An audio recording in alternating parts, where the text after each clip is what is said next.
Hello guys, magandang hapon po sa inyo lahat. Andito naman po ulit tayo sa bundok. Yan. So, today, lalagyan ko ng kulambo or cover yung dalawang kama ng sibuyas.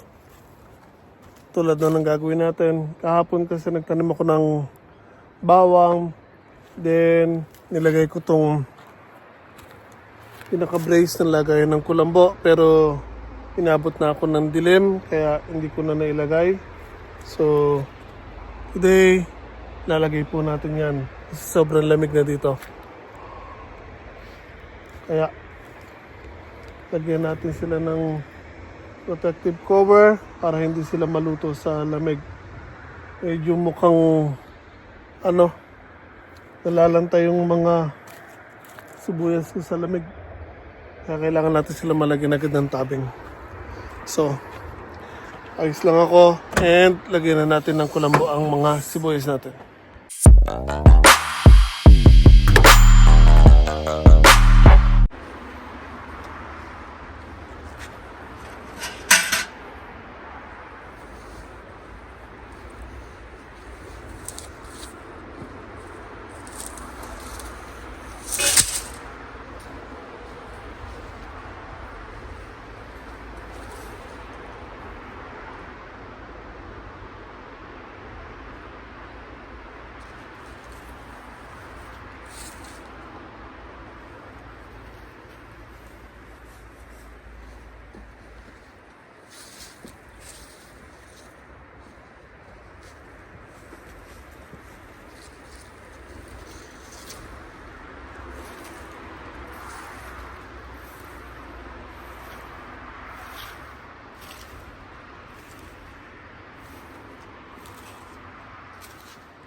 これ全部植えるんですか？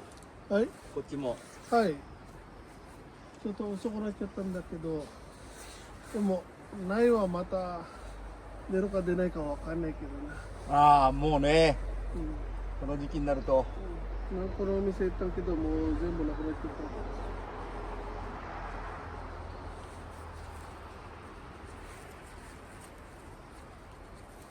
た。見つからないなとは何もしないけど。家もまだあるけど、細い、まだ細い。ああ、自分でも苗起こしてるんですか？はい。ただ、細いから、だから、置いてなかった。ダ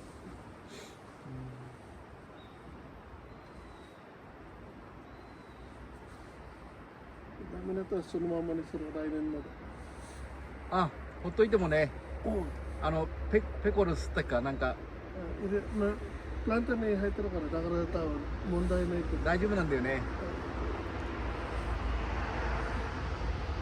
だから来年はもったいない。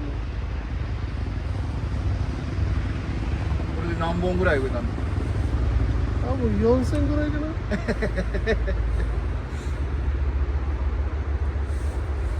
多分。いや、全部植えれば1万ぐらいになる。8000か。大体は1000ぐらいからさ。ああ、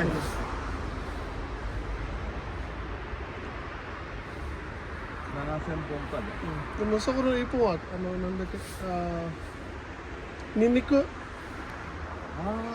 一本はニンニク植えた。ニンニクもいいけど、うちも何回か作ったけど、自分も薄いだけから、ないは見つからないから、ニンニクたまたまあったから、どうかな。こんなにしかできねえさ。あれは肥料いっぱいあるんだよね、ニンニクはね。でもこっちは肥料は、6トン入れたんから。ああ、じだゃあからこっちは問題ないですけど。十分だね。夏は3台の2、3台の2トンは入れたんからさ。うん。たまたま時間だけできなかったから、だからこっちはあまりやってなかった。準備したは準備したんけどね。ねえ、よくうなってたもんね。そうそうだから時間だけ合わなかったから、だからずーっと中だけできた。最初は忙しすぎるから、こっちに何もできなかった。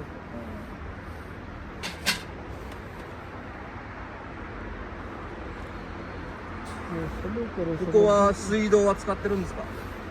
水道は今使ってないですけど、たまにだけいるから。だから水道はまだ使ってない。なんかこう水が持ってるみたいだから。それこっちのじゃない。流れてるの。そこ？あそこも多分それはつながってるから。あ、じゃあ水道の水じゃないんだ。これの水。そこをぶつかる、そしたらそこへ入ってるから。でもコンクリそうそうアスファルトのところ。そう。あそこもあるんですけど。あ、そうなんだ。はいこれがじゃあ下へ通ってるんだ。そうこれの水流れてるの。いや、水漏れするんだら水道局で電話しなくちゃなと思って。いや、大丈夫なんで。うん。それ山水。よ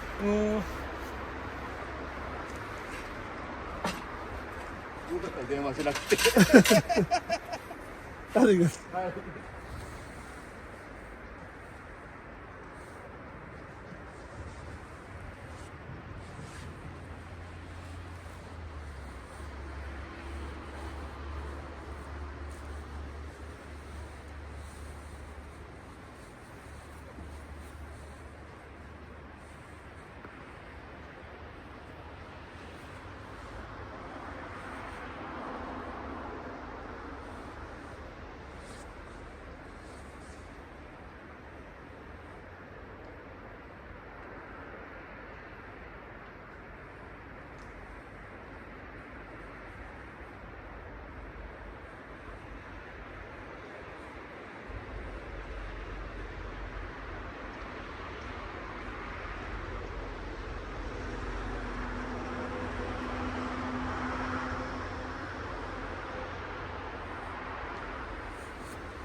Guys, sa pasensya na. Kinusap ako nung matanda na dyan nakatira. So, yan po, nailatag na po natin yung net. So again, itong pinaka frame niya or brace niya, Ganito po itsura niyan. So itutusok lang natin yung isang point, then ibebend natin, then tutusok yung kabilang point. So ganyan lang po yan. Then again, ito ilalatag yung kulambo or net, kung ano gusto nyo itawag dyan. Then now once na i-pwesto na natin na maayos, lalagyan natin ng mga pin, tusok sa side para hindi pa rin nahangin. Meron nabibili actually na panglagay dyan, pero nakita ko yung price sobrang mahal. So instead na bumili ako, meron kami nitong ginagamit sa trabaho. Ito na lang yung, ano ba tawag dito?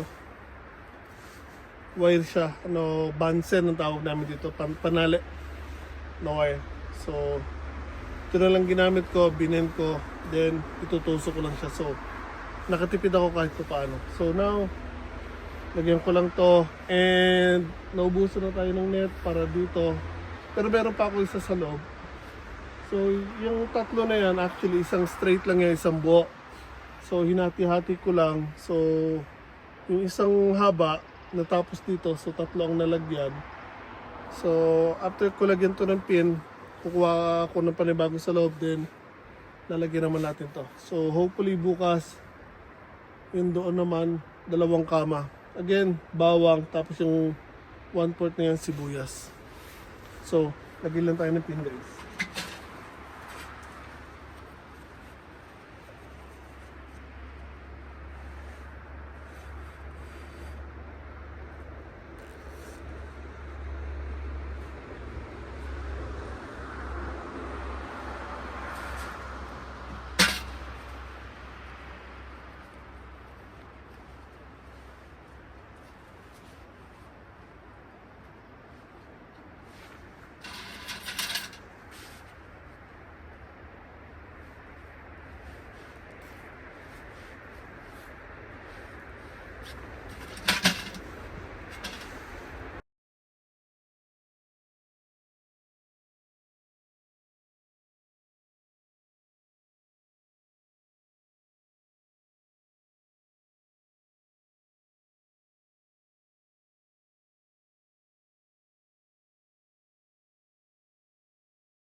So ayan guys, katatapos lang natin maglagay ng kulambo, and nalagyan na natin ng pin.